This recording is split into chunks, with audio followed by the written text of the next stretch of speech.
Good afternoon बच्चों। Good afternoon ma'am. तो आज हम पढ़ेंगे 12वीं कक्षा का अध्याय संख्या 4 अकेली।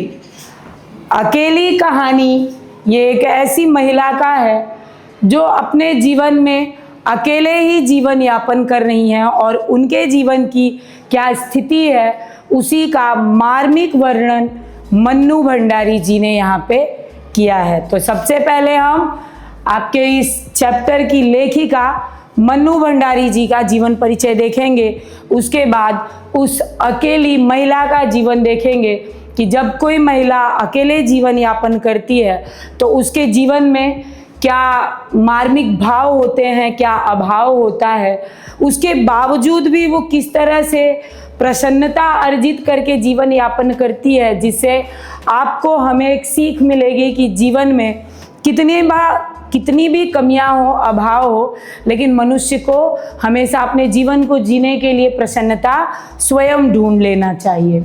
तो सबसे पहले हम मन्नू भंडारी को देखेंगे।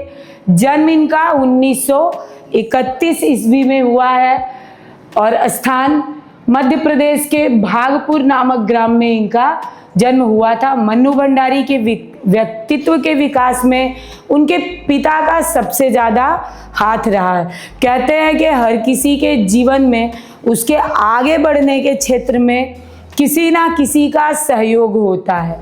तो बात यहाँ मन्नू भंडारी की करें तो उनका जो व्यक्तित्व जो लोगों के सामने आया है, बच्चों हमारे व्यक्तित्व का ही परिचय हम दे पाते हैं कि हम समाज के लिए, अपनों के लिए, लोगों के लिए क्या कर पाते हैं, क्या बन के उभर पाते हैं, ये हमारे व्यक्तित्व से ही परिचय मिलता है।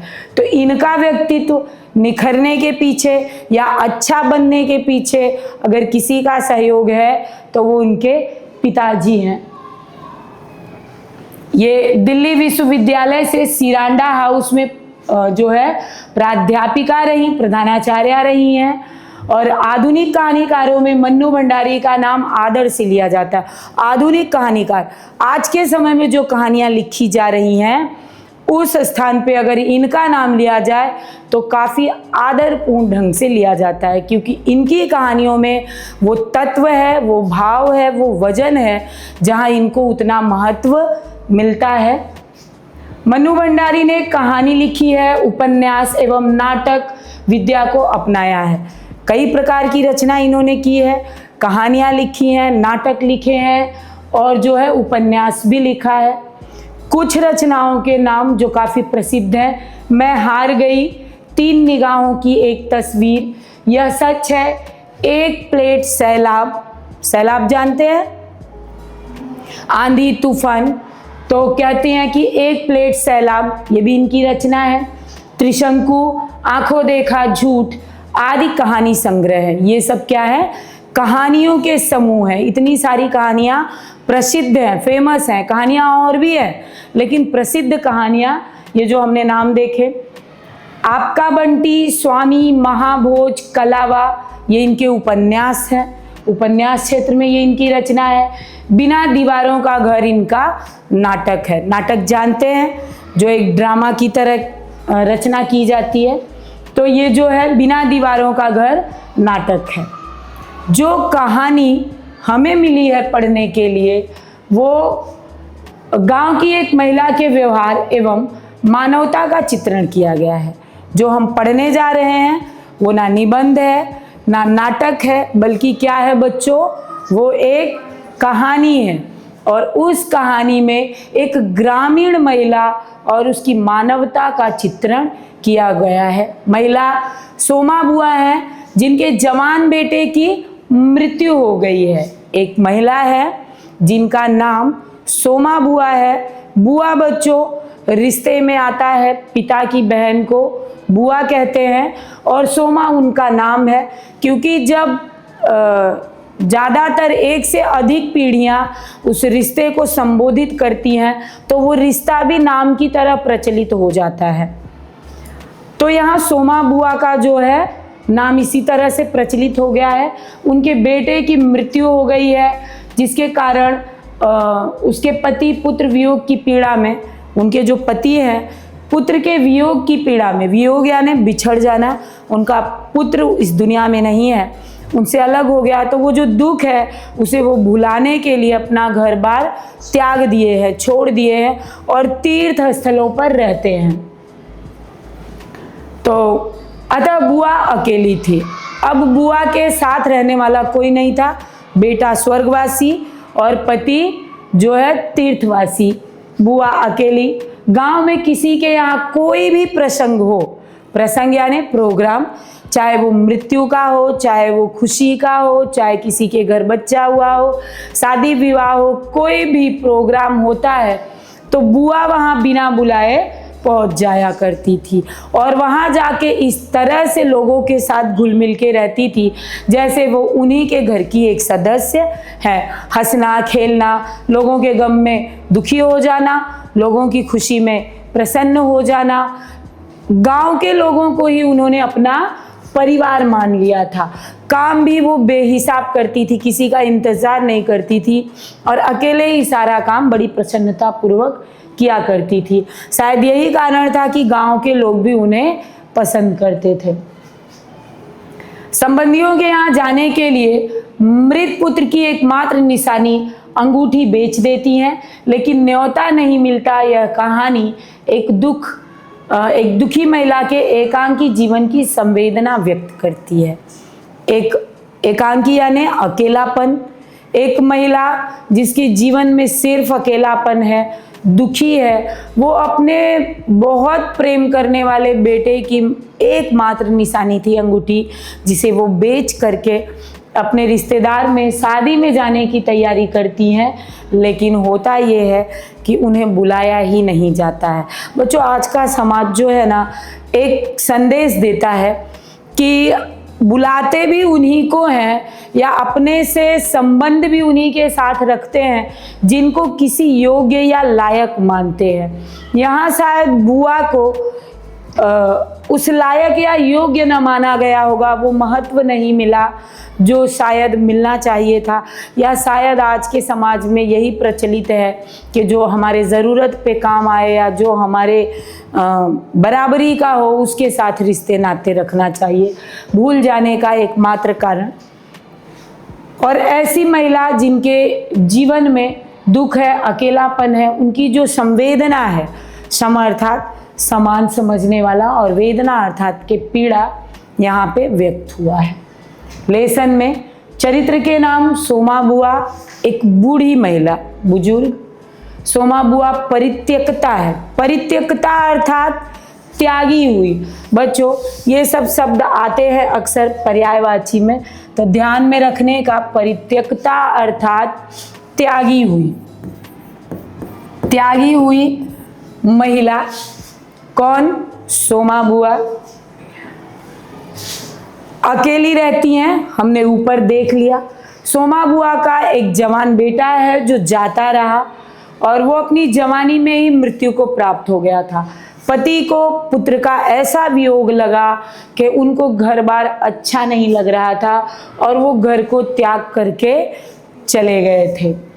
कारण ये हुआ कि सोमा बुआ जो है वो घर में अकेली रहती थी और परिवार में कोई ऐसा सदस्य नहीं था जो उनके साथ रहता और उनके इस एकसरता को यानी कि अकेलेपन को दूर करता, उनके इस अकेलेपन में किसी भी प्रकार का व्यवधान डालता। कोई परिवर्तन उनके जीवन में होता नहीं था। बच्चों, अगर आपके साथ ऐसा हो या किसी ऐसे व्यक्ति के साथ हो जो हमेशा परिवार के साथ रहता हो, हंसता खेलता रहता हो, अगर उसे 10 दिन ऐसी स्थिति में रखा जाए तो आपके भाषा में कहेंगे कि वो तो डिप्रेशन का शिकार हो जाएगा, है ना।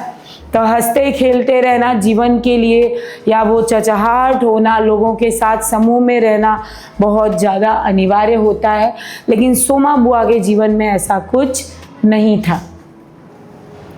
यो हर साल 1 महीने के लिए उनके पति आते थे। साल में 12 महीने में एक बार, मतलब 11 महीने वो तीर्थ यात्रा पे रहते थे और 1 महीने उनके पति घर पे आते थे, लेकिन बुआ को उनका इंतजार नहीं रहता था। बुआ को उनका इंतज़ार इसलिए नहीं रहता था बच्चों, क्योंकि उनके पति का जो स्वभाव था वो काफ़ी चिड़चिड़ वाला हो गया था। वो आते तो थे लेकिन कभी वो बुआ से प्यार की दो बातें नहीं करते थे, ना कभी कि तुम कैसे रही 11 महीने, क्या झेला, क्या अच्छा, कोई बात नहीं। उल्टा वो क्या करते थे कि जब भी बुआ किसी के वहाँ किसी प्रसंग में या चलो यूं ही बातचीत करने के इरादे से जाया करती तो उन्हें बुरा लगता था। पुरुष स्वभाव था, कहीं ना कहीं उनके नज़रिए से उचित था कि आप ज़बरदस्ती किसी के घर क्यों चले जाते हो, क्यों बैठ के वहाँ अपनी वैल्यू घटाते हो, जो भी है ऐसा उनका जो है विचार था, जिसकी वजह से ये बुआ पे अंकुश लगाते थे। अंकुश लगाना यानी कि रोक लगाना कि तुम मत जाया करो या मत लोगों के वहाँ बिना बुलाए मत जाया करो। तो इस तरह की चीज़ें जो है उनके पति करते थे, जिसकी वजह से बुआ को ना उनका इंतज़ार रहता था ना तो उनके आने की कोई खुशी। आजकल सोमा बुआ के पति आए हुए हैं। इस कहानी में ये बताया जा रहा है कि सोमा बुआ के पति इस समय आए हुए हैं और अभी अभी थोड़ी सी नोकझोंक हो गई है। नोकझोंक यानी कि उनके पति उन पे चिल्लाए हैं। पहले की महिलाएं बच्चों जवाब कम दिया करती थी, आज के अपेक्षा अगर देखा जाए तो थोड़ा सा नोकझोंक हो गया है। नोकझोंक में पति ने उनको डांटा है और जो है बुआ को इस चीज़ का बड़ा दुख हो गया है। बुआ के मन में बड़ी ग्लानि हो गई है, क्षोभ दुख हो गया है, जिसकी वजह से बुआ एक कटोरी में थोड़ा सा तेल लेकर आंगन में धूप में बैठी हैं और अपने हाथ पैर में उस तेल को धूप सेकते हुए और तेल की मालिश कर रही हैं। और थोड़ा सा उनके स्वभाव में शिथिलता है, यानी कि गम है, थोड़ा दुख है जो उनके चेहरे और शरीर पे मनोभावों से दिख रहा है। ऐसे में ऊपर के कमरे से राधा भाभी जो उनके पड़ोस की एक बहू है, वो फटी हुई एक साड़ी और पापड़ लेकर के नीचे आंगन में धूप में सुखाने के इरादे से आती हैं और बुआ को देख करके वो भाप जाती है कि बुआ की मन स्थिति थोड़ी सी गमगीन है। वो बुआ से कहती हैं, क्या हो गया बुआ, क्यों बड़बड़ा रही हो? बुआ बैठे बैठे तेल मालिश कर रही थी और शायद थोड़ा बड़बड़ा रही थी कि ऐसे तो प्यार से बोलना होता नहीं है, साथ में तो रहते नहीं हैं, अब आए हैं तो हर चीज़ में रोक झोंक कर रहे हैं। इसी तरह के जो है बड़बड़ाहट बुआ की ओर से हो रहा था। राधा उनसे प्रश्न कर लेती है कि क्या हो गया बुआ, क्यों बड़बड़ा रही हो? फिर से सन्यासी जी महाराज ने कुछ कह दिया क्या? सन्यासी जी अर्थात उनके पति, क्योंकि तीर्थवासी रहते थे, वो हमेशा तीर्थ यात्रा करते थे, तो राधा जो है उन्हें सन्यासी महाराज कहा करती थी। तो उन्होंने कहा कि उन्होंने फिर से आपको कुछ कह दिया क्या, डांटा क्या जो आप बड़बड़ा रहे हो और दुखी हो? बुआ का जवाब, अरे मैं कहीं चली जाऊं सो ही इन्हें नहीं सुहाता, मैं अगर घर में रहती हूँ तो कुड़कुड़ कुड़कुड़ करते हैं और कहीं चली जाऊं वो भी उन्हें अच्छा नहीं लगता। सुहाता यानी बच्चों अच्छा लगना। कल चौक वाले किशोरी लाल के बेटे का मुंडन था। अब वो राधा से बता रही हैं कि चौक वाले जो किशोरी जी है अपने पड़ोसी, उनके वहाँ उनके बच्चे का मुंडन था। सारी बिरादरी का न्योता था। मैं तो जानती थी कि ये पैसे का ही गरूर है जो मुंडन पर भी सारी बिरादरी को न्योता है। अब वो बता रही हैं राधा से कि जो हमारे सारे जात बिरादरी वाले थे सबको उन्होंने बुलाया था। मैं समझ गई थी कि उनके पास पैसे हैं, उसी का घमंड है, लोगों को दिखा रहे हैं, जो मुंडन जैसे छोटे प्रोग्राम में इतना लोगों को बुला रहे हैं। पर काम उन नई नवेली बहुओं से संभाले नहीं, सो जल्दी ही चली गई। पर मुझे ये भी पता था कि आजकल की नई नवेली बहुएं हैं, उनसे तो काम होने से रहा। तो मैं उसी चीज़ को सोच करके उनके घर पे थोड़ा जल्दी चली गई कि मैं जाऊंगी तो मैं जो है कार्य को जल्दी से करवा लूँगी। हुआ भी वही, बुआ कहती हैं कि होता भी वही है। और सरक कर बुआ ने राधा के हाथ से पापड़ लेकर सुखाना शुरू कर दिया। बुआ राधा से कहती है, मुझे मालूम था कि किशोरी लाल के घर की जो नई बहुएं हैं वो अपने साथ श्रृंगार में बिजी रहेंगी और मेहमानों के लिए भोजन आदि की तैयारी नहीं कर पाएंगी। होता भी वही है। इतना बोलते बोलते बुआ अपने स्थान से उठती हैं और राधा के हाथ से पापड़ की टोकरी लेकर स्वयं सुखाने लगती हैं। बच्चों, इन वाक्यों से ये पता चलता है कि बुआ का जो स्वभाव था वो लोगों के साथ बड़ा मिलनसार था। कारण शायद उनका वो अकेलापन था। एक काम गत से नहीं हो रहा था। अब घर में कोई बड़ा बूढ़ा हो तो बतावे। बुआ कह रही है कि उस प्रोग्राम में उन बहुओं से एक भी काम अच्छे से नहीं हो रहा था। गत अर्थात अच्छे से एक भी काम अच्छे से नहीं हो रहा था। जहाँ बहुएं समय पे खाना बना लें और खाना भी व्यवस्थित संपूर्ण बना लें, ऐसा कुछ नज़र नहीं आ रहा था। गीत वगैरह भी अच्छा नहीं गाया जा रहा था। प्रोग्राम मुंडन का था और गीत शादी के गा रही थी वो महिलाएं। खाने का हालत ये था कि भट्टी चढ़ी हुई है, समोसे जो हैं वो कच्चे उतार दिए गए हैं और गुलाब जामुन जो है वो कम बना दिया गया है। इतना कम है कि एक पंगत में भी पूरा ना पड़े। गुलाब जामुन इतना कम बनाया है, पंगत अर्थात एक लाइन में भी अच्छे से ना आ सके। कुल मिला के वो ये कहना चाहती है कि बहुओं को अंदाजा नहीं था। अगर एक पंगत में मिलती है दूसरे में नहीं, तो जिस पंगत को नहीं मिलेगा उन्हें बुरा लगेगा और ये जो है अच्छा नहीं है। उसी समय खोआ मंगाकर मैंने फटाफट गुलाब जामुन बनाए। किशोरी लाल जी तो बहुत खुश हुए कि आपके आने के वजह से मेरी मर्यादा रह गई अम्मा। आज आपकी वजह से मेरी बेइज्जती नहीं हुई, आपने मेरी लाज रख ली। ऐसा बुआ कहती हैं कि किशोरी लाल जी ने मुझे आभार व्यक्त किया कि आप आए नहीं होते तो आज मेरी बेइज्जती हो जाती। मैंने तो कह दिया अपने ही काम नहीं आएंगे तो कौन आएगा। यहाँ ऐसा वो राधा से कहती हैं सोमा बुआ कि मैंने किशोरी लाल को कहा आभार व्यक्त करने की ज़रूरत नहीं है, हम आपके अपने ही तो हैं और जब ऐसे समय पे अपने काम नहीं आएंगे तो कौन आएगा। बच्चों, ये एक सामाजिकता है जीवन का जो आज धीरे धीरे ख़त्म होता जा रहा है। पहले लोग एक दूसरे से जुड़े रहते थे, ऐसे समय पे लोग एक दूसरे के काम आते थे। आज वो सारी प्रक्रिया होती है, शादी विवाह प्रोग्राम होता है, लेकिन हर काम लोगों का पैसे से होता है। लोग बुलाए जाते हैं, लोग आते हैं, काम करते हैं, चले जाते हैं। लेकिन पहले ज़्यादातर घर के काम महिलाएं करती थी, खाना महिलाएं बनाती थी, परोस कर खाना खिलाया जाता था।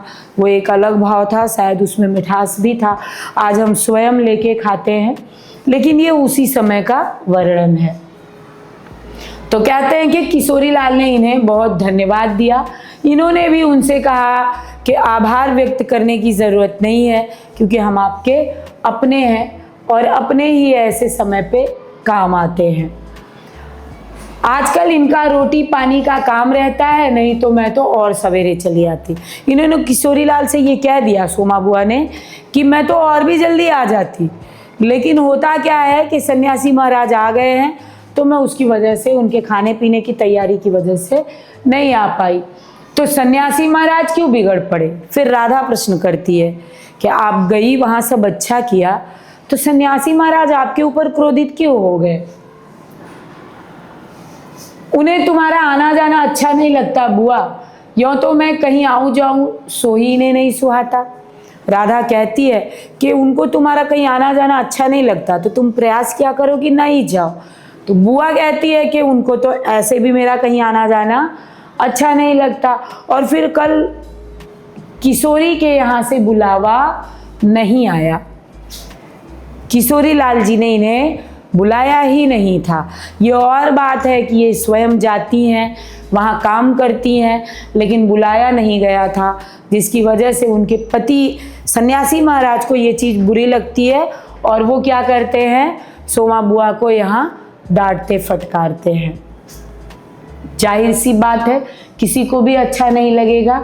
अरे मैं तो कहूँ कि घर वालों का कैसा बुलावा, अब सोमा बुआ यहाँ स्वयं को खुद तसल्ली दे रही हैं। मैं तो कहती हूँ घर वालों का क्या बुलाना, किशोरी लाल कोई पराये थोड़ी है, वो तो मेरे अपने हैं, मेरे बेटे जैसे हैं। कल को अगर यही कार्यक्रम मेरे अपने बेटे हरखू के वहाँ होता तो क्या मैं बुलाने का इंतज़ार करती कि मेरा बेटा मुझे बुलाए तो मैं उसके बेटे के मुंडन में जाऊं? तो मेरे लिए तो किशोरी लाल भी वैसे ही थे, तो मैं इसलिए चली गई थी। इस तरह का भाव जो है सोमा बुआ राधा से कहती है, और कहते कहते उनके जो है आंखों में आंसू आ जाते हैं।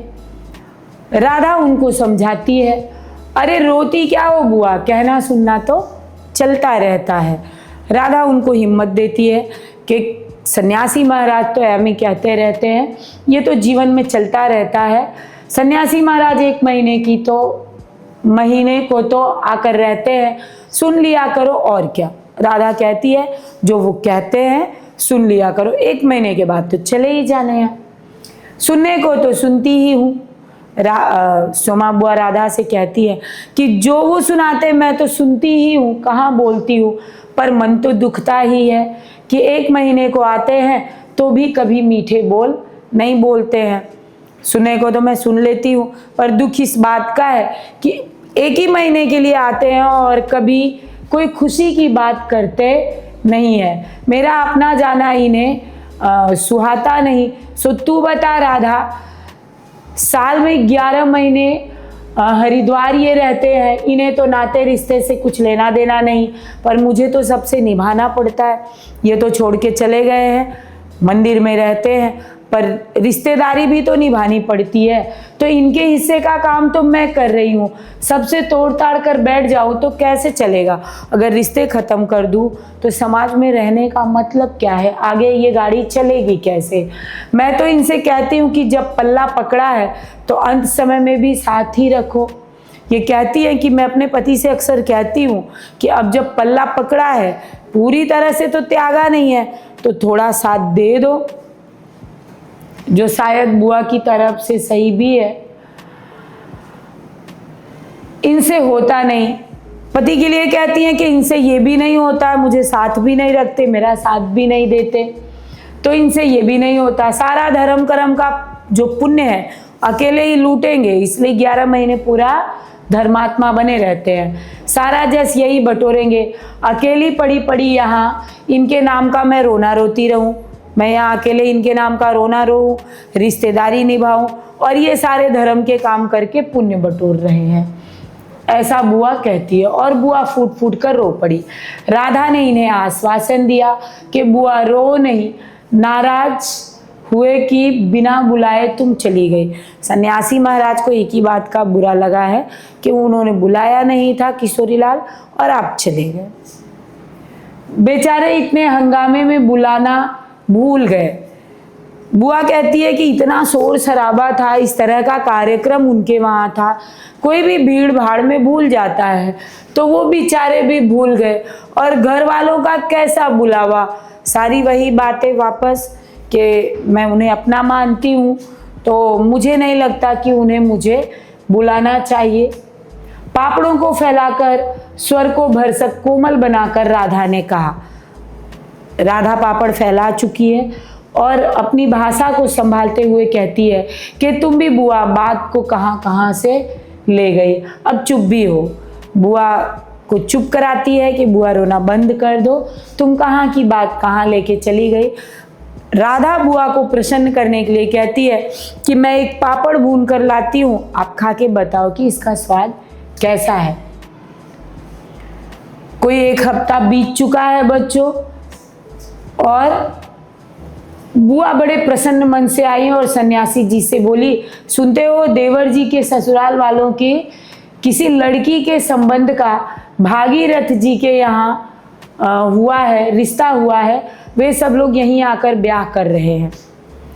1 दिन की बात है, कुछ 1 हफ्ता बीत चुका है। इस घटना के बाद बुआ आती हैं और अपने पति से बड़े खुश होकर कहती हैं कि क्या सुन रहे हो, देवर जी के कोई रिश्तेदार है भागीरथी के वहाँ, और उनकी लड़की का विवाह वहाँ पर हो रहा है, तो जाहिर सी बात है कि हमारे रिश्ते में है, लड़की देवर जी के वहाँ की है, तो विवाह में हमें बुलाएंगे। और भागीरथ जो कि काफ़ी प्रसिद्ध व्यक्ति है, जाने माने हैं, धनवान हैं, तो कहती हैं कि काफ़ी जो है जाने माने रिश्तेदारी है हमारी, खुशी भी है और उनको लगता है कि उनके साथ जो है इनका अच्छा संबंध बनेगा। और बुआ इस बात को लेकर पुलकित होती हैं, खुश होती हैं। सन्यासी जी कुछ प्रतिक्रिया नहीं देते हैं, ना उन्हें कोई खुशी होती है ना गम होता है, वो चुप के चुप बैठे रहते हैं। तो वो यहाँ पे मौन रहते हैं, लेकिन साथ ही वो बुआ को कम शब्दों में ये जता देते हैं कि बिना बुलाए जाने की कोई आवश्यकता नहीं है, जाना नहीं, अगर जो गई तो मुझसे बुरा होगा नहीं। लेकिन बुआ कहती हैं कि मुझे भरोसा है, मुझे बुलाया जरूर जाएगा। परिणाम स्वरूप बुआ पड़ोस में बैठती हैं, वहाँ एक महिला द्वारा ये सुनती हैं कि बुआ को बुलाया गया है, वहाँ चिट्ठियों में बुआ का नाम लिखा गया है। होता ये है बच्चों कि बुआ को बुलाया नहीं गया होता है, चिट्ठी में बुआ का नाम नहीं होता है, और बुआ जो है शादी में जाने की पूरी तैयारी कर लेती हैं। अपने मृत बेटे की एक अंगूठी जो वो संदूक से निकालती हैं और राधा को ले जा कर के दे देती हैं, और राधा से कहती हैं कि इसे तू बेच दे, और आज के ज़माने में जो तोहफा होता है वो तू लेके आ। राधा एक साड़ी, एक सिंदूरदानी और नारियल जैसी चीज़ें सजाकर उन्हें देती है। बुआ अपने लिए शर्माते हुए भी नई चूड़ी लेती हैं और अपनी साड़ी को रंगीन अपने हाथों से रंग भर के उसे माड़ देकर सुखवाती हैं। और बच्चों सारी तैयारी करने के बाद वो छत पर खड़ी होकर पूरा दिन इंतज़ार करती हैं कि अब कोई आएगा और बुआ को बुलाएगा, बुआ चली जाएंगी, लेकिन ऐसा कुछ होता नहीं है, बुआ का बुलावा नहीं होता है। राधा दिन में 2 से 3 बार छत पे आती है और बार बार पूछती है कि बुआ अभी गए नहीं। बुआ का एक ही कहना होता है कि क्या समय हो रहा है, अभी तो काफ़ी टाइम है। और इस प्रक्रिया में बच्चों संध्या हो जाता है, शाम हो जाता है, ठंड का मौसम है। ठिठुरी हुई बुआ छत पर बड़े ही गम की अवस्था में, आंखों में आंसू भरे उदास मन से वहाँ खड़ी है और अभी भी लोगों को आते जाते देख रही हैं।